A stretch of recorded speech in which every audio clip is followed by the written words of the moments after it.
Good evening and welcome. I'm Madhav Gopalakrishnan. The large question, of course, on everyone's mind is that while Chandrayaan 3 has made its successful landing on the moon, and what a moment for 140 crore Indians, let's also update you with what ISRO's next big mission will be. In fact, Chandrayaan's success also means a big boost to India's first human space flight, that is Gaganyaan 1.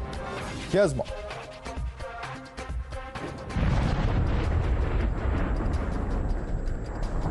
Plus 5 seconds. Lift off normal. P1 tracking. R2 tracking. Outer space has intrigued mankind since time immemorial. tracking. We've come a long way from believing that Earth was the center of the universe. प्रज्वलन और सफलतापूर्ण उत्थापन LVM-3 M4 rocket का As imagined in movies, India will soon send our astronauts to the space thanks to the ambitious Gaganyaan mission. Through scientists in the Mission Control Center. Now let's tell you how Chandrayaan 3 is a boost to Gaganyaan 1, India's maiden manned mission. The successful launch proves that the LVM-3 is the most reliable heavy-lift vehicle of ISRO. The rocket uses multiple systems that are being human-rated, which means it has proven its ability to ensure safety of human passengers. Certainly, it is going to be a very big quantum jump as far as the space program is concerned, to provide not only the living space, but the life support system, the protection against the radiation, and above all, safe return of the crew from space are the very important technology. ISRO will conduct the first abort mission for the ambitious project by the end of this month. The abort mission will test a system that would aid the crew to exit the aircraft in the case of a failure in the mission. So we need to have that the launch vehicle which is launching the mission must have that human reliability. The human rated version should be there. The second one is that we need to create a conducive environment for the astronauts to when they are in the space. The same rocket that was used for the launch of Chandrayaan 3 will be used for Gaganyaan as well. Gaganyaan project aims to demonstrate human spaceflight capability by launching crew of 3 members to the moon. 3 crew members will be launched to an orbit of 400 kilometers for the mission and will be brought back safely to Earth by landing in the Indian sea waters. Under the mission, 3 flights will be sent into low Earth orbit, 2 unmanned flights and 1 human space flight. It will orbit the Earth at an altitude of 300 to 400 kilometers from Earth for 5 to 7 days. The space flight weighs 8,200 kilograms and is being done at the cost of 9,023 crore. When we put the first human being, Indian, Rakesh Sharma, I was very much closely associated with it when I was in ISRO. In fact, we had kept it even as a top secret without anybody knowing. But that was by launch by a Soviet vehicle. Now, it is not so. It is launched by Indian vehicle. India would become the 4th nation to launch its own crewed spacecraft after Russia, the United States and China. While our focus has been on Chandrayaan 3, scientists have consistently been working on the Gaganyaan mission. The second phase of recovery trials marks an important milestone in the Gaganyaan mission. All eyes are on ISRO and the Indian Navy for the next big mission. Bureau Report, Times Now. So how significant is the Gaganyaan 1 mission and how much of a challenge will it be for ISRO following Chandrayaan 3's success? Joining us for more on this, we have with us Dr. Amitabh Ghosh, member of NASA Mars Rover mission. With us also is Dr. Karanjani, astrophysicist. Avi Blas-Berger is a former Israel Space DG. Marcus Landgraf is a senior system architect and moon team lead in the Directorate of Human and Robotic Exploration. Dr. Puragra Guha Thakurta is a professor of astronomy and astrophysics, joining us on the broadcast. But I first and foremost want to take a few questions with Chris Hadfield, who's a former commander of the International Space Station and author of the Apollo Murders. Let me start with you, Chris Hadfield, because I'd like to thank you first and foremost, Mr. Hadfield, for speaking to us here at Times Now. Can you explain to us the significance of what India has achieved today? To begin with Chandrayaan 3. This is a historic achievement, not just for ISRO and not just for India, but for all of humanity. We've been dreaming of the moon.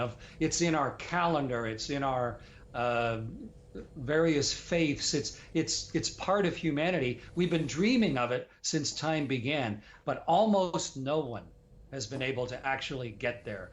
And to see Chandrayaan 3 succeed, to see Vikram touch down, everybody should be immensely proud and excited about our capability, but also how it helps open up the rest of the universe to us. It's a really watershed day in history.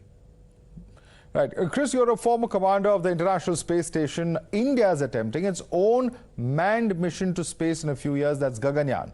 Our preparations are in full swing. How confident are you about India's prospects here?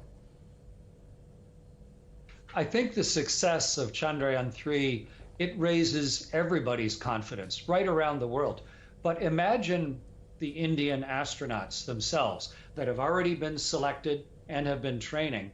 Imagine how they were looking at this mission and recognizing, how safe are the rockets, how well built is all of the spaceship hardware, to be able to see India successfully land on the moon, which is one of the most complicated things that we ever try and do in space exploration. To see that succeed, it's not only going to bolster my experience or my confidence as an experienced astronaut, but I think more importantly, the Indians that are training to fly in space, they're going to look at this as a really significant step in increased proven capability of just what ISRO and the Indian nation can do. Yeah, it's a real good bellwether of just what is possible. And what are the challenges that you foresee, if any? Spaceflight is nothing but challenges. That's the great part of it. And part of the question, of course, is how much money should we spend on spaceflight versus everything else? And I went through the numbers today, and the amount of money that was spent to successfully land on the moon is like 0.017% of this year's budget, whereas food and public health, that's 5% of the budget. So people may think, oh, well, one of the main obstacles is how do we pay for it? But the actual amount, in comparison to what else India spends its money on, is so incredibly tiny, you wouldn't even notice if it hadn't been spent on this program. So I think India is being smart in how they're balancing exploration and discovery and proof and inspiration in amongst the necessity of taking care of all the Indian people. So to me, that's an important obstacle. But successfully flying people in space, I've done it 3 times. That's the highest stakes, life or death. But I'm really increased in my confidence today as a result of the end-to-end success of the landing on the moon today. And very quickly, Mr. Hadfield, it's also an opportune time to talk to you about your book. You've been a fighter pilot and you've been a prolific author as well. Tell us about your latest book, The Defector. Yeah, it's coming out on October 10th, and it's alternative history thriller fiction. Here's an early secret version of it right here. It's not even published yet, but when you've flown in space 3 times, like I have, and a previous life as a fighter test pilot, it's really interesting to try and share the experience. I mean, if you had just landed from being in space, how do you let other people understand what it's truly like? And that's why I write books about it, and including thriller fiction books. And the Apollo Murders has done great. It's being made into an 8-part television series, and it really lets people see what spaceflight was like. And this next book, which is coming out in 6 weeks, The Defector, is already getting really great reviews. And I think it's going to let people see what it's like to be in the cockpit of a high-performance airplane, but also some of the political intrigue that goes on in that type of profession. And there's a little bit of space flight in there as well. So in addition to having flown 3 different space missions and to work with a lot of space companies, I'm also having a lot of fun letting people see what it's actually like to be a fighter pilot, to be a test pilot, and to be an astronaut. or writing thriller fiction. And Well, I'm I'm sure- pretty sure people are going to enjoy I'm sure- The Defector when it comes out in October. I'm pretty sure there are a lot of people in Bengaluru right now, and of course those who are preparing with Gaganyaan 1 who would like to actually read that book. So I'd like to thank you so much, Chris Hadfield, for joining us. Let me quickly open this up and take it across to our other panelists with us. Dr. Karan Jani, Gaganyaan 1, of course, is something that's been spoken about a lot, but with Chandrayaan 3's success, surely the hopes are definitely going to go many, many fold for a successful mission. But it's easier said than done, because starting with the launch vehicle, of course, there's the LVM that we've launched the Chandrayaan 3 with, but a human, rated LVM 3, that's going to be another ball game altogether, isn't it?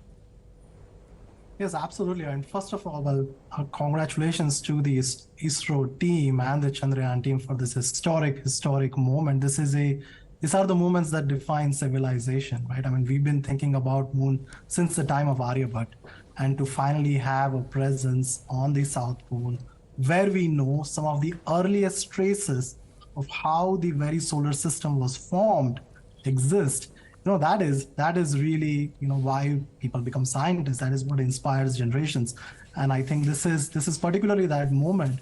Now, speaking of, landing on space, I mean, on the moon, we have not actually landed for over 50 years, not in most of our lifetime here on this panel. And it would be something to see, when we have the next generation of astronauts going to space, even going on the moon. Those would inspire even further. I mean, Gaganyaan is a sort of a very significant moment of showing the capability of becoming a space exploring civilization, right? Right. We would have us astronauts there, and we definitely want to go much beyond just the low Earth orbit. All right, let me take this question across to Dr. Amitabh Ghosh. Dr. Amitabh Ghosh, how far are we, how close are we to actually receiving success as far as Gaganyaan is concerned? Of course, various tests that have been reported in terms of Gaganyaan 1. A lot of it is out there in the public domain. Of course, a lot of it, as in fact, one of the persons who was speaking to us in context of Rakesh Sharma, who said that a lot is also being kept under wraps. You don't know the identity of those who are going to fly into space, for instance, and perhaps that's standard practice and fair game. But, in terms of our own preparedness and our own technical prowess, following Chandrayaan 3, certainly a massive boost to Gaganyaan. Well, let's talk a little bit. Yes, I'm not saying no. It is a boost that this mission went well, but it is important to remember. Okay, so you heard the last part of what Chris said. He did mention life and death somewhere in the end, right? So this mission is not about life and death, Chandrayaan 3. Something happens, there's no human beings on board. Gaganyaan 3, the story is completely different. Okay, so there, the tolerance of risk is very, very low. So it might take a little more time. Just imagine, this thing is flying 400 kilometers above the Earth, and then something happens. There are 3 human beings' lives at stake. So, ISRO will be much more careful with this. This is just, human missions are just harder. You have to keep human beings alive. You have to take care of their life support systems. The gravity cannot be, the G-force has to be in control. The temperature has to be in control. The pressure has to be in control.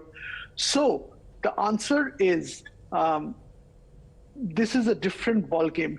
Human spaceflight is a different ball game. So you saw the launch of GSLV, right? GSLV can take 5,000 kgs to low Earth orbit.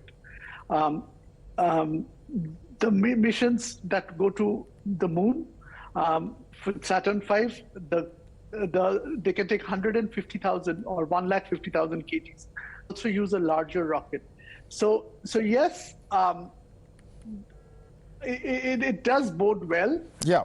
But then to be fair, one of the talking points also, Dr. Ghosh, and in fact, let me bring in Dr. Puragra Guha Thakurta on this, because one of the talking points today has been about how it's been such a low-cost mission that we've taken to the moon. But if you look at the budget for Gaganyaan, it's several times more. In fact, about 12 times more than what was budgeted for Chandrayaan 3. And therefore, Dr. Puragra Guha Thakurta, it's certainly a different ballgame. There's no denying that. But the larger question is whether the different technical capabilities, whether we're talking about the various trial runs that are taking place, about the re-entry module, for instance, or how they're going to orbit the Earth. In terms of what we've seen so far, how are you looking at Gaganyaan 1 developing? You know, there are many aspects to it. It's not just the spacecraft and the making sure that humans stay safe. There's a general research on sending living things into space, looking at the effects of the acceleration of the spacecraft, the effects of microgravity, and indeed the effects of increased radiation on living systems. Any kind of risk to human life has to be evaluated. Risk to human health has to be evaluated when you're talking about humans in space. This has always been the case. Human life, putting a value on that is very, very difficult. Well, absolutely. And in fact, before I come across to you, our other panelists as well, including, of course, with us, joining us is Marcus Landgraf. Before I come to you, sir, let me quickly also just introduce the other part of what we are planning to discuss today in terms of what it means to land on the moon, because this opens up the possibility, at least, of lunar colonies. Is it the stuff of science fiction? Is it still a fantasy? Perhaps so. But at least in terms of what we're exploring and looking at, let's break this down as to why this could be a paradigm shift in terms of what we are looking at in terms of all of these aspects. Why are we talking about all of this, and particularly the South Pole? Look at these aspects. The presence of water in the form of ice. There's strong evidence of water, of ice permanently in the shadowed craters closer to the South Pole, and that is why if there is a possible further human habitation that comes up, exploring this and establishing the presence of this ice could be very critical to that. Let's also move on to the next aspect of it. The presence of water ice, the South Pole also could contain volatilities like methane, etc. We also know the possibility of helium-3.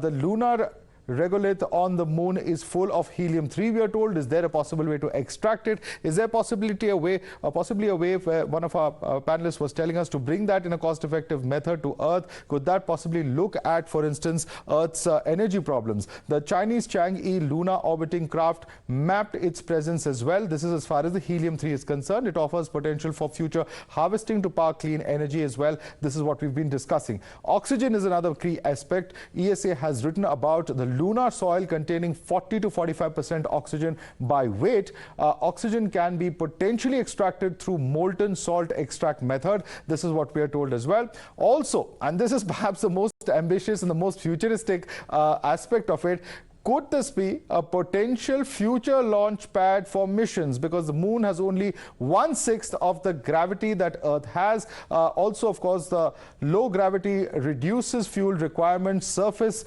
transportation costs is what we are told. It may facilitate mining, production and assembly of components as well. This is another aspect. It's valuable raw material, of course, that can be used for fuel and life support. This is the information as far as the various possibilities that we are looking at when it comes to lunar exploration missions and what they could potentially mean. Let me take this across to Marcus Landgraf, who's with us. He's a senior system architect and moon team leader, the director of human and robotic exploration of the ESA. Marcus, these are some very, very interesting facts on paper.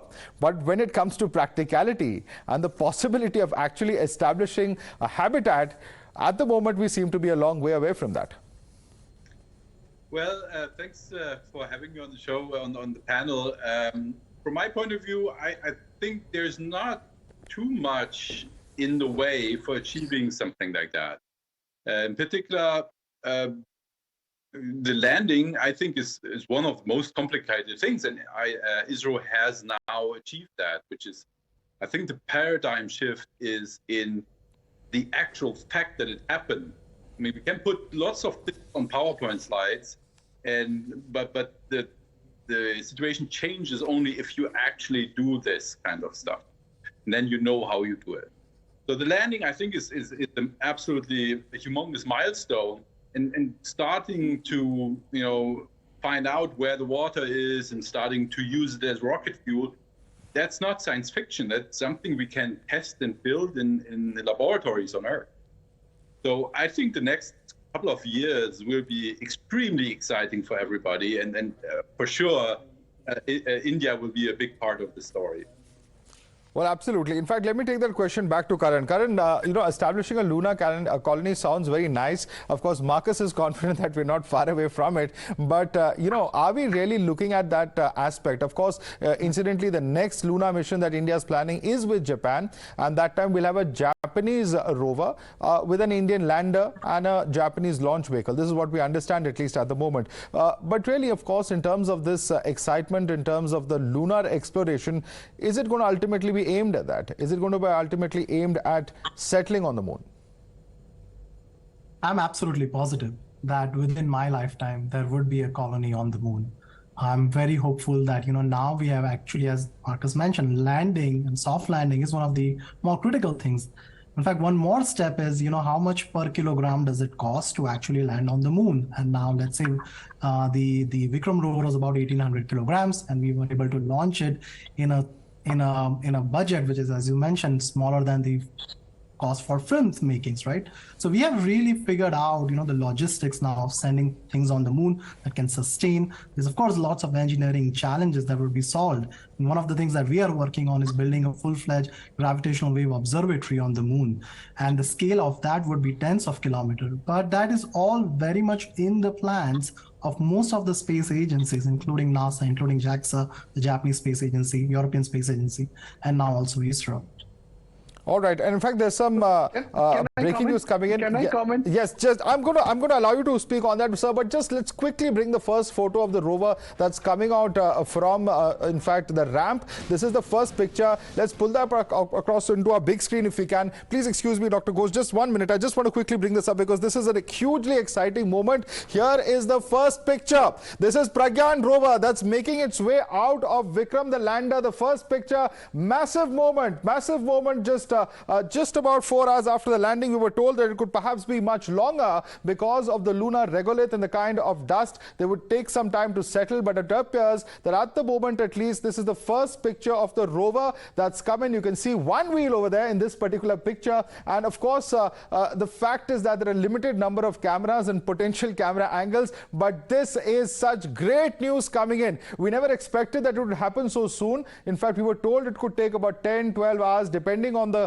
conditions over there, but the first pictures of the rover that have come in, it does appear to be outside. If one gauges this aspect, this appears to be the lunar surface, if I'm not mistaken. Our experts can come in on this. If you can see these pictures, Dr. Madhav Ghosh, what's really happening over here? Are we looking at the ramp that has been sort of unfolded? We know one of the walls was to unfold into a ramp, go down to the lunar surface. Has that process begun? And just within 4 hours, we were told that this could perhaps be potentially 10 to 12 hours. It could be at first light in the morning is what we were understanding. Please break that down. What really is happening over here? Right. So, what happens? So the lander lands first. This is what a typical mission looks like. Lander lands first. You make an assessment of the health of the lander, the health of the rover, to make the onboard computers, etc. Everything is working fine. Then you roll out the ramp. Okay. Why is rolling out the ramp so critical? It's a non-reversible step usually. Once you roll it out, you cannot roll it back. And so, there has been hiccups in previous missions where, the ramp was in trouble, could not be rolled out. But then you have to find a way to roll it out, and then you have to make sure the rover is safely driving off. Just remember, if this somehow overturns while getting off the ramp, then there's no way to turn it back on. So you have to be very careful while we go. And what it seems like, I think they are past that point. They have the ramp on, and the rover is already halfway down the ramp. So I don't think so. So now it will. I don't know. You probably have pictures already. It's probably on the ground. So everything is good. They're probably testing out the engineering systems and trying out the communication systems, because the rover is going to communicate with the lander, that is going to communicate with the Deep Space Network, that is going to communicate with ISRO's headquarters. So all seems good, and this is typical of all rover missions, and everything seems fine. All right, so this is typical of all rover missions. Everything seems fine, but you wanted to respond to that lunar colony hope that Karan Jani was expressing. He hopes it will happen in his lifetime. You want to wager a bet on that, Dr. Ghosh? Yes. So it's a very more nuanced answer here. Okay. We at NASA believe that something is going to happen when it gets into the budget line, right? Right. Until before that, it is fantasy, right? So here I would say the natural progression of things, the helium-3 story which is going on, that's not going to happen. That's an old idea. You don't need to bring helium-3 to Earth to run fusion reactors. That will take a while. You need to have fusion reactors using helium-3. Okay. 2 is using the moon as a landing stage for other planets. See, if you live on the moon, then that's possible. If you don't live on the moon, then you have to go to the moon and then go to Mars. So the biggest cost of space travel is not the journey, but the getting out of gravity. So going down to the moon and again getting out of the moon would make it more expensive. That's not going to happen either, I think. The base, that is incredible. That can happen. We live in habitation modules. You in Delhi, me in Washington, DC, we live in habitation modules. Modulated air. Here, the only thing is you need oxygen.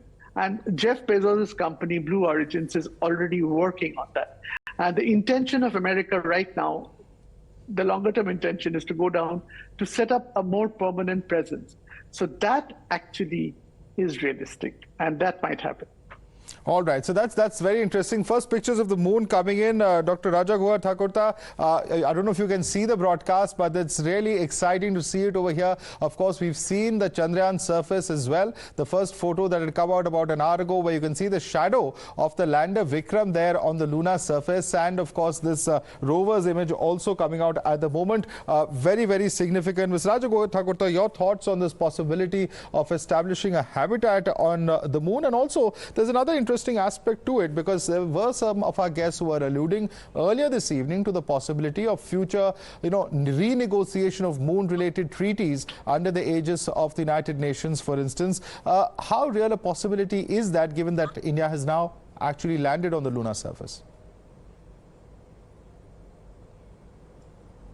Well, let me answer them in segments. So first of all, the fact that there are images of shadows of the rover means the rover is literally basking in the glow of the sun.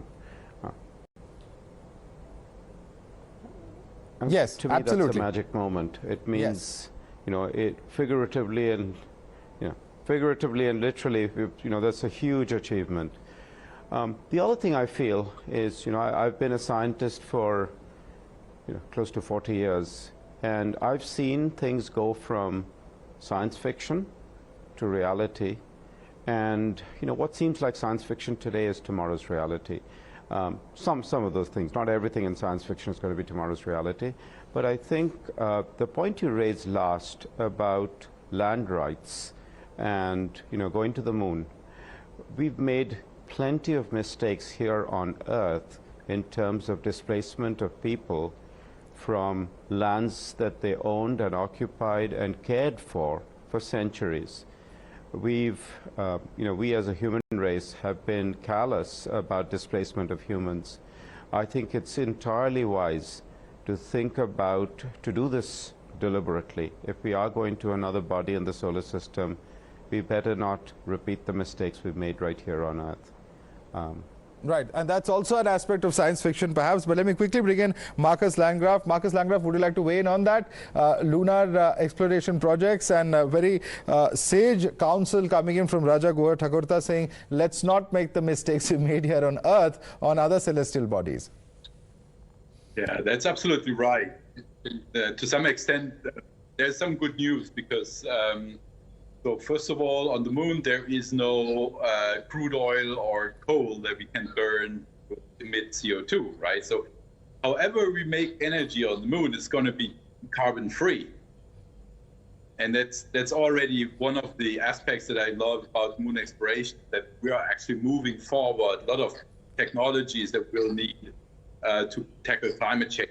And we can actually reverse our mistakes that we made on Earth in the past by exploring the moon and by working together to discover new things on the moon and in the solar system.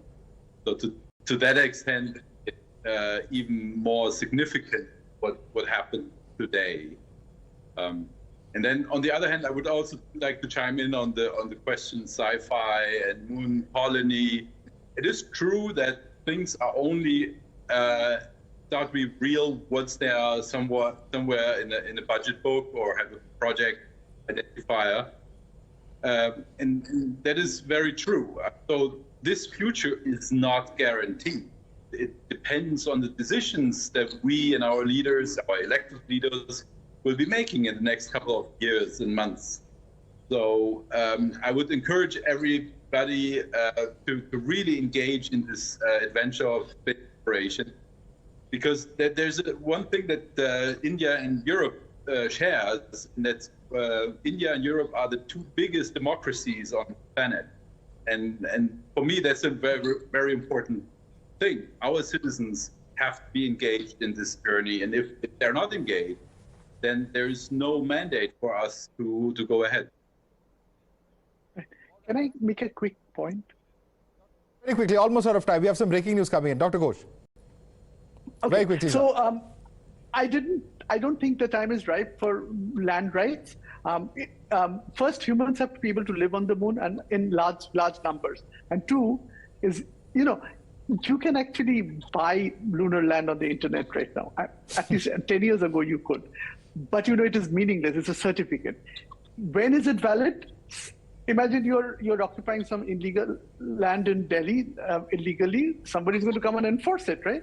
So who is going to enforce it? So long you don't have that power, land rights are, All right. Sir, I'll have to interrupt you because we're completely out of time. We have more breaking news coming in. I'd like to thank all of you gentlemen. Chris Hadfield, of course, was earlier with us. Dr. Madhav Ghosh, Dr. Karan Jani, Dr. Raja Trakurta, as well as Marcus Landgraf. Thanks so much for joining us and educating us on whether lunar colonies are actually science fiction or reality. Split house on that. But certainly, of course, in terms of what future of land rights on the moon means, that too is a very, very interesting subject of discussion.